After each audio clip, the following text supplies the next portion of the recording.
Bizim qonaq rubrikasının bugünkü qonağı mənəvi saflığa dəvət ictimai birliyinin sədri, eyni zamanda fəlsəfə doktoru Hacı Elşən Mustafaoğludur. Xoş gəlmişsiniz Hacı Elşən. Xoş gəlmişsiniz. Dinləyicilər adından sizi salamlayırıq.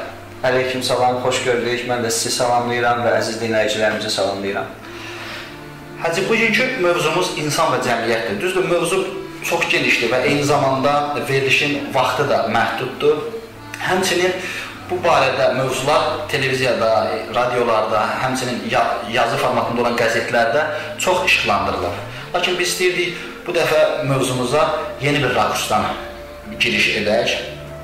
Adətən bizdə insan və cəmiyyət mövzusunda veriliş gedəndə ora qeyri-obyektiv olaraq bir tərəfli qonaqlar, ekspertlər çağırılır və mövzu da adətən qərbə tərəf yönəldilir. Yəni, sanki bugün qərb yoxdursa, qərbin ixrac etdiyi mənəvi dəyərlər yoxdursa, demək olar ki, insan cəmiyyətdə özünü tapa bilməz və həmçinin cəmiyyət həmin insanlar olmasa lazımi qaydada təşəkkül tapa bilməz.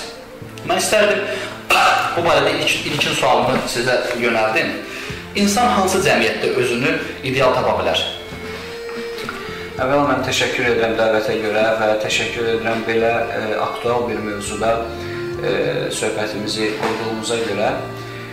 Bu söhbətin ana xətti insandır, insan və cəmiyyətdir və ümumiyyətlə bütün fəlsəfi cərəyanların, bütün fikri cərəyanların, hətta bütün dinlərin və dini cərəyanların əslində mərkəzində insan dayanır.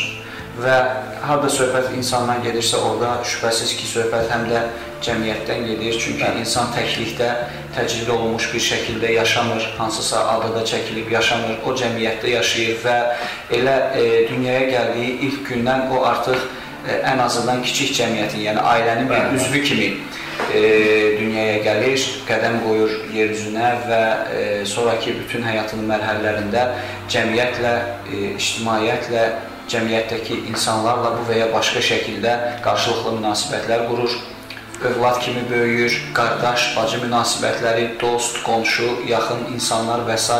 Sonradan ailə qurur, özü, həyat yoldaşı, ər, arvad və s. Ondan sonra övladı olur, övlad və valideyn münasibətləri. Böyüdükcə də yəni həm məsuliyyəti böyüyür, həm də işi böyüyür, cəmiyyəti artır. Bəli, həm də bu insan və cəmiyyət qarşılıqlı münasibətlərində əhatə dairəsi də böyüyür. Yəni, ola bilər bir nəfər kollektivdə işləyir, küçəyə çıxır, ictimai xadim olur, elm adamı olur. Məsələn, ola bilər onun sözündən bütün cəmiyyət faydalanır, yaxud məsələn hansısa bir bölgənin rəhbər vəzifədə işləyir, ola bilsin bu adam prezident olur və s. və ilaxır. Yəni, fərqi yoxdur. Kimliyindən asılı olmayaraq hər bir insan ictimaidir əslində və insan və cəmiyyət mövzusu bu nöqteyi nəzərdən hər dövr üçün aktual bir mövzudur. Yəni, yalnız bu günümüz üçün deyil, hər dövr üçün, hər zaman və məkan üçün aktual bir mövzudur və insan və cəmiyyətdən danışdıqda, konkret olaraq suala gəldikdə ki, hansı cəmiyyətdə insan inkişafı üçün, insanın yaşaması üçün hansı cəmiyyət ideal sayıla bilər? Heç şübhəsiz ki, çox bu sualı birinci ünvanladım. Bugün biz baxırıq ki, qərb texnika cəhətdən çox qabağa gedir, şərq bu cəhətdən geridədir. Amma baxırıq, texnika cəhətdən ilərləyən ölkələrdə bir növ mənəviyyat azalır, ondan sonra cəmiyyətdə bir növ passivləşmə gedir. Demək olar ki, gənc nəsil demək olar ki, Avropada yoxdur. Biz əgər bunu düzdür, texnikanı götürməliyik, texniki cəhətdən inkişafı biz özümüz üçün prioritet kimi qəbul eləməliyik. Lakin eyni zamanda həmin cəmiyyətin mənəvi dəyərlərini götürməklə bugün Avropada iç saxlayla biz uşaq saxlamayaq. Artıq Almaniyada demək olar ki, gənc işçi yoxdur. Bu cəhətdən deyirəm ki, demək, mənə elə gəlir ki, ən ideal cəmiyyət o cəmiyyətdir ki, orada iki istiqamətdə möhkəm cəmiyyətin dayaqları olsun, təməlləri olsun. Bir fundament kimi. Biri olsun mənəvi təməl, o birisi də intellektual. Yəni, həm mənəviyyatı, insanın mənəvi cəhətdən tərbiyəsi, imanı, təqvası və s. və ilaxır məsələlər ki, insanın ilahiyə bir təması olsun da ilahinin Allah. Bəli, insan Allah arasında olan münasibətlərin tənzimləməsi və o tənzimləmədən irəli gələrək insanın cəmiyyətlə münasibət qurması, o mənəvi dəyərlər əsasında. Eyni zamanda əslində bunun həm də tərkib hissəsidir ki, insan elm və texnoloji nöqteyi nəzərdən, onun intellektual səviyyəsi, ağlı, zəkası, düşüncəsi həyatda təməl kimi qəbul olunsun və həyata bir intellektual varlıq kimi yanaşsın. Əgər bu iki təməl olmazsa, onlardan biri olarsa, bu quş, bir qanatlı quş kimi heç zaman pərvaz edib uça bilməyəcək. Əgər onlardan ikisi də olarsa, onlar bir-birini tamamlayıb mütləq həmən o cəmiyyət, yəni bu iki dayağı olan cəmiyyət mütləq və mütləq tərəqqi edəcək. Ola bilsin ki, hansısa bu sahədə boşluq yaransın, onda digər sahəyə də bu öz təsirini göstərəcək. Və konkret olaraq suala qayıtdıqda, suala gəldikdə isə şübhəsiz ki, bugün hansısa bir regionu biz göstərə bilmərik ki, dünyada o ideal sayılsa. Hər yerin özünə uyğun, özünə görə hansısa bir nöqsanları var, müsbət cəhətləri var, mənfi cəhətləri var. Ola bilsin ki, intellektual baxımdan bir cəmiyyət olduqca inkişaf etmiş, olduqca böyük nailiyyətlər əldə etmişdir. Ola bilsin ki, orada elm və texnologiya o qədər inkişaf edib ki, insanların maddi rifahı da bu baxımdan təmin olunur və s. Amma eyni zamanda mənəvi bir uçurum olsun o cəmiyyətdə, mənəvi bir boşluq olsun və həmən cəmiyyət baxasan ki, statistik göstəricilərə görə elmi və texnologiyası inkişaf etməyən bir çox ölkələrdən daha çox orada, məsələn, özünə qəsdlər, intiharlar baş vermiş olsun. Daha çox həmən cəmiyyətlərdə boşanmalar baş vermiş olsun. Və yaxud siz qeyd elədiyiniz kimi ki, gənclər yoxdur və yaxud bir çox qərb dövlətlərində olduğu kimi hətta gəlsin buna çatsın ki, demoqrafik balansı xarici mühacirətin hesabına qorumaq gündəmə gəlsin. Yəni artıq cəmiyyət artmasın. Misal olaraq buna ki, ailə təməlləri sarsılsın, o bir mənəvi bir məsələdir əlbəttə ki. Ailə təməlinin sarsılması nəticəsində normal, yəni ənənəvi ailələrin qurulmasında problemlər yaransın və üstəlik eyni cinsdən olan həm cinslərin ailə qurması məsələsi meydana gəlsin. Şübhəsiz ki, onların övladı olmur, övlad törəyə bilmirlər.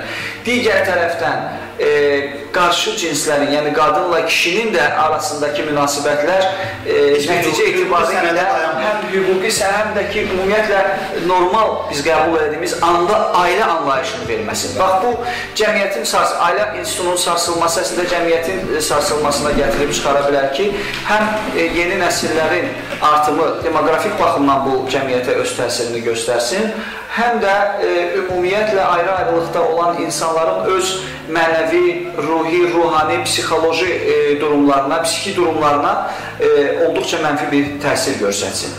Bununla yanaşı, bugün Şərq-Qərb bölgüsünə aparmaq istəmirəm, Şərqdə də elə bir ideal bir cəmiyyət göstərə bilmərik biz. Nə bu baxımdan, elə mənəvi baxımdan ki, deyə bilək, tam şəkildə bu qane etmiş olsun, nə də ki, digər tərəfdən isə tamamilə axsaq və təəssüflər olsun ki, bu sözü biz deyirik, sınıq-salxaq bir vəziyyətdə olan bir şərqlə üzləşirik ki, elm və texnologiya baxımından sanki bugün arxasınca sürünüb gedir Qərbdə əldə olunmuş nailiyyətləri. Bugün hətta istehsalçı olan bir çox şərq ölkələrinin istehsal etdiyi mallar yenə də Qərb texnologiyası əsasında qurulub. Zavodları onlar gəlib tikir, fabrikləri onlar gəlib tikir və s. və ilaxır.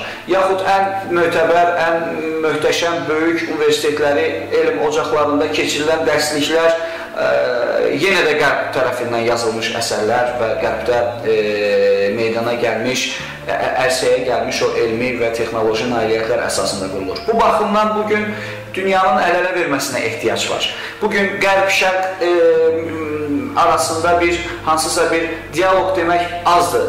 Həmkarlığın, əməkdaşlığın meydana gəlməsinə ehtiyac var. Və burada elmin, intellektin insana verəcəyi ilə mənəviyyatın insana verəcəyinin uzlaşmasına, əl-ələ verməsinə böyük ehtiyac var. Elə bir cəmiyyət formalaşması nəzərdə tutulsun ki, ilkin olaraq orada ən mühüm olan budur. Həm elm nöqteyi nəzərindən, həm mənəviyyat nöqteyi nəzərindən. O cəmiyyətdə insan öz şəxsiyyətini ifadə edə bilsin. O cəmiyyətdə insan öz yerini görə bilsin. O cəmiyyət insan üçün xidmət etsin və insanın tərəqqisi üçün, inkişafı üçün xidmət etsin. Burada həm onun mənəvi inkişafından söhbət gedir, həm maddi inkişafından söhbət gedir. Yəni elə bir cəmiyyət olsun ki, orada insan üçün yaşamağa normal, azad, sərbəst şərait yaradılsın. Burada həm demokratik dəyərlər ki, bu yalnız bugün qərb ölkələrində mövcud olan dəyərlər deyil, bu bəşəriyyətin insana, Allah Taala'nın insana, bəşəriyyətə verdiyi böyük bir neymətdir ki, Adəm ilk insan yaranandan, Həzrəti Adəm Peyğəmbərdən qiyamətədək insanın haqqıdır. Hansı cəmiyyətdə ki, bu haqqı tapdalayırlar, həmin cəmiyyət özü bu böyük neyməti insanların əlindən almış olur. Orada insanların həm fikir və söz azadlığı, həm etiqad və din azadlığı, həm insanın şəxsiyyətinin ifadə olunması üçün bütün digər cəmiyyətdə yaşadığı sərbəst, normal, özünü ifadə edə bildiyi bir mühitdən söhbət gedir ki, həmən o mühitdə insan yaxşı ilə pisin seçimində yaxşını seçə bilsin.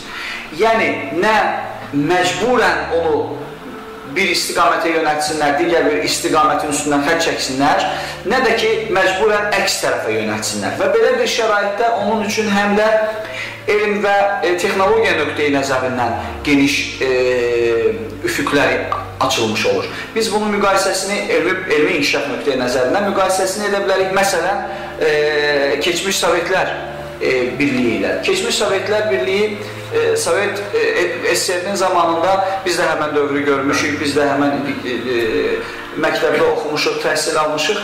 Elm və texnologiyaya diqqət xüsusi olaraq, elm və texnologiyaya xüsusi diqqət yetirilib və böyük elmi nailiyyətlər, böyük texnoloji nailiyyətləri olur. Ekstensiv də olsa, amma gedib, davam edib. Bəli, amma onun praktik faydası bir o qədər də gözə dəyməyib. Yəni, cəmiyyətin inkişafına, hətta maddi inkişafına xidmət etməyib bir o qədər də. Onun qurduğu, yaratdığı, düzəltdiyi, məsələn, istər avtomobillər olsun, müqayisə etdikdə digər, məsələn, qərb ölkələri ilə geridə qalırdı. Adicə, məsələn, liftə minirsən, yenə də o müqayisələr elədi. İstər, məsələn, təyyarəsi olsun, istər digər sahələrdə. Yəni, onun nailiyyətləri belə lazımi effekti vermir. Sanki insanın rahatçılığı üçün çalışmırlar. Bəli, çünki orada lazımi onun insanın şəxsiyyətinin, alim kimi də şəxsiyyətinin ifadə olunması, məsələn, yaxınlarda məlumat yayılırdı.